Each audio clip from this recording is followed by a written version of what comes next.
Yes, ma'am. What happened to your phone? Kuya, ano po, back glass. Ha? Yung nasira yung back glass. Back glass ng ano po yan, ma'am? iPhone 11. Ano namin, ibang parts niya kuya eh. Tingin ba tingin? Ah, ganito na siya. Magkano sabi ko sa'yo? Di ba kaya ng 1K, ma'am? Mahirap ba yan, ano Ha? Oo, kasi ano to eh. Mga siguro mga 3.5 yan, madam. Joke lang. Pero totoo.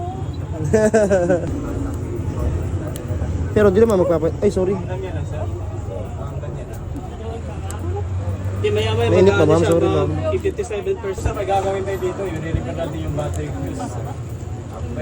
Napasok ka, ma'am. Sorry, ma'am. Hindi, papagawa pa ako eh. Meron pa ako dito isa. Ito naman, di ko mabuksan. Bago na yung tiles, ma'am. Sa magkano sa mga nabiling hardware, ma'am? Bago na yung tiles. So, paano kaya ito ngayon? Idikit natin to, di ba, ma'am? Kasi kanina kasi marami pang mga bubog dito. Ay, pag nilagay mo na may bubog yun, syempre hindi yun papantay. Hindi siya gaganyan ng lapat. May binili kang, ano, ma'am, grout? Yung grout sa tiles? Anong bago? Kanina yung cellphone ni ma'am, ano eh. Daming pinagdaanan.